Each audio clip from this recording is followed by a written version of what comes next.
Hello everyone. फिर से आपका स्वागत है मेघास हिंदी एकेडमी में। आज यहाँ पर हम देखेंगे एनसीईआरटी सिलेबस क्लास 7th विषय हिंदी पूरक पाठ्य पुस्तक अर्थात सप्लीमेंट्री बुक जो है बाल महाभारत कथा और उसमें से पाठ नंबर 23। आज हम यहाँ पर करेंगे इस पाठ का वाचन। तो चलिए शुरू करेंगे पाठ प्रतिज्ञा पूर्ति, पाठ 23वां प्रतिज्ञा पूर्ति। द्रोण ने कहा, मालूम होता है यह तो अर्जुन ही आया है। आचार्य की शंका और घबराहट दुर्योधन को ठीक ना लगी। तभी कर्ण बोला, पांडव जुए के खेल में जब हार गए थे तो शर्त के अनुसार उन्हें 12 बरस का वनवास और 1 बरस अज्ञातवास में बिताना था। अभी 13वां बरस पूरा नहीं हुआ है और अर्जुन हमारे सामने प्रकट हो गया है, तो डर किस बात का। शर्त के अनुसार पांडवों को फिर से 12 बरस वनवास और 1 बरस अज्ञातवास में बिताना होगा। अजीब बात है कि सेना के योद्धा भय के मारे कांप रहे हैं, जबकि उन्हें दिल खोलकर लड़ना चाहिए। आप लोग यही रट लगा रहे हैं कि सामने जो रथ आ रहा है उस पर अर्जुन धनुष ताने हुए बैठा है, पर वहां अर्जुन की बजाय परशुराम हो तो भी हम क्यों डरे। मैं तो अकेला ही जाकर उसका मुकाबला करूंगा और मैंने दुर्योधन को जो वचन दिया था उसे आज पूरा करके दिखाऊंगा। कर्ण को यूं दम भरते हुए देखकर कृपाचार्य झल्लाकर बोले, कर्ण, मूर्खता की बातें ना करो। हम सबको एक साथ मिलकर अर्जुन का मुकाबला करना होगा। यह सुनकर कर्ण को गुस्सा आ गया। वह बोला, आचार्य तो अर्जुन की प्रशंसा करते कभी थकते ही नहीं है। अर्जुन की शक्ति को बढ़ा चढ़ाकर बताने की इन्हें एक आदत सी पड़ गई है। न मालूम यह भय के कारण है या अर्जुन को अधिक प्यार करते हैं इस कारण। जो भी हो, मैं अकेला ही डटा रहूंगा। जब कर्ण ने आचार्य की यो चुटकी ली तो कृपाचार्य के भांजे अश्वत्थामा से न रहा गया। वह बोला, कर्ण, किया तुमने कुछ नहीं है और कोरे डींगे मारने में समय गवा रहे हो। इस प्रकार कौरव सेना के वीर आपस में ही वाद विवाद तथा झगड़ा करने लगे। यह देखकर भीष्म बड़े खिन्न हुए। वह बोले, यह आपस में बैर विरोध या झगड़े का समय नहीं है। अभी तो सबको एक साथ मिलकर शत्रु का मुकाबला करना है। पितामह के इस प्रकार समझाने पर कर्ण, अश्वत्थामा आदि वीर जो उत्तेजित हो रहे थे शांत हो गए। सबको शांत देखकर भीष्म दुर्योधन से फिर बोले, बेटा दुर्योधन, अर्जुन प्रकट हो गया है, वह ठीक है, पर प्रतिज्ञा का समय कल ही पूरा हो चुका है। चंद्र और सूर्य की गति, वर्ष, महीने और पक्ष विभाग के पारस्परिक संबंधों को अच्छी तरह जानने वाले मेरे कथन की ही पुष्टि करेंगे। प्रत्येक वर्ष में एक जैसे महीने नहीं होते। मालूम होता है कि तुम लोगों की गणना में भूल हुई हो, इसलिए तुम्हें भ्रम हुआ है।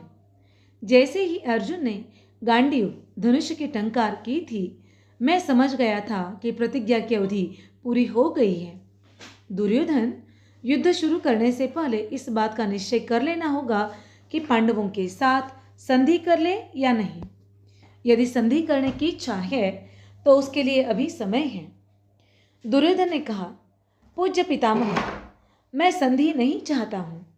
राज्य तो दूर रहा, मैं तो एक गांव तक पांडवों को देने के लिए तैयार नहीं हूं। यह सुनकर द्रोणाचार्य की आज्ञा अनुसार कौरव वीरों ने व्यूह रचना की।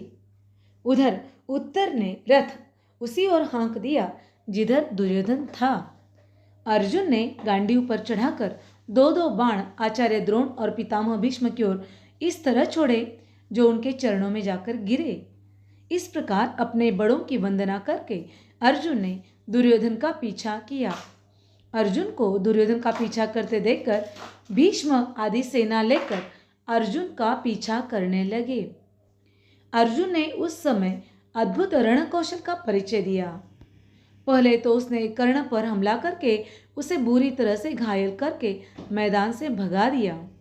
इसके बाद द्रोणाचार्य की बुरी गत होते देखकर अश्वत्थामा आगे बढ़ा और अर्जुन पर बाण बरसाने लगा। अर्जुन ने जरा सा हटकर द्रोणाचार्य को खिसक जाने का मौका दे दिया। मौका पाकर आचार्य जल्दी से खिसक गए। उनके चले जाने के बाद अर्जुन अब अश्वत्थामा पर टूट पड़ा। दोनों में भयानक युद्ध होता रहा। अंत में अश्वत्थामा को हार माननी ही पड़ी। उसके बाद कृपाचार्य की बारी आई और वह भी हार गए।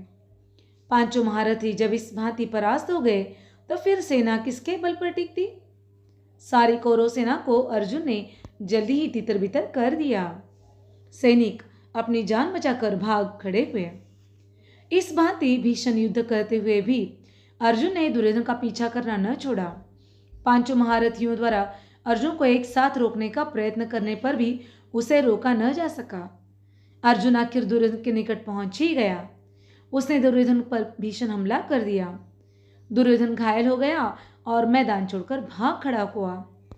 भीष्म ने उससे कहा कि अब वापस हस्तिनापुर लौट चलना चाहिए। भीष्म की सलाह मानकर सारी सेना हार मानकर हस्तिनापुर की ओर लौट चली। इधर युद्ध से लौटते हुए अर्जुन ने कहा, उत्तर अपना रथ नगर की ओर ले चलो। तुम्हारी गायें छुड़ा ली गई है। शत्रु भी भाग खड़े हुए हैं। इस विजय का यश तुम्ही को मिलना चाहिए। इसलिए चंदन लगाकर और फूलों का हार पहनकर नगर में प्रवेश करना। रास्ते में अर्जुन ने फिर से बृहन्नला का वेश धारण कर लिया और राजकुमार उत्तर को रथ पर बिठाकर सारथी के स्थान पर खुद बैठ गया। उन्होंने विराट नगर की ओर कुछ दूतों को यह आज्ञा देकर भेज दिया कि जाकर घोषणा कर दो कि राजकुमार उत्तर की विजय हुई है। तो आज हमने यहाँ पर पाठ देखा, प्रतिज्ञा पूर्ति। अज्ञातवास के बाद का ये पाठ था। विराट नगर में उनका अज्ञातवास पूरा हुआ। दुर्योधन ने वहाँ पर हमला किया कर्ण के साथ, पितामह भीष्म के साथ, और वहाँ पर उनको पता चला कि यहाँ पर पांडव है, लेकिन उस वक्त तक उनकी अवधि पूरी हो चुकी थी। और अज्ञातवास की अवधि पूरी होने के बाद प्रतिज्ञा पूर्ति हो गई और दुर्योधन या फिर कर्ण, दुर्योधन की सेना कौरवों को फिर से एक बार हार का मुंह देखना पड़ा। तो महाभारत की कहानी अपना इतिहास, भारत का महान इतिहास आपको बताने आई है और ऐसी नई नई जानकारी आप लेना निश्चित चाहेंगे। तो बार बार ऐसे नए नए वीडियो के साथ आपसे मिलते रहेंगे। तब तक पढ़ते रहिए। इस वीडियो को लाइक कीजिए, चैनल को सब्सक्राइब कीजिए, कमेंट बॉक्स में अपने कमेंट लिखना ना भूलें और बेल आइकन का बटन दबाना ना भूलें ताकि कोई भी नया वीडियो सबसे पहले आपको मिले।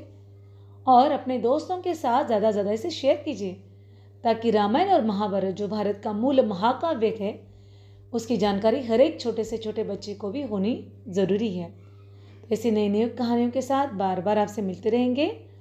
तब तक पढ़ते रहिए, खुश रहिए, स्वस्थ रहिए। धन्यवाद।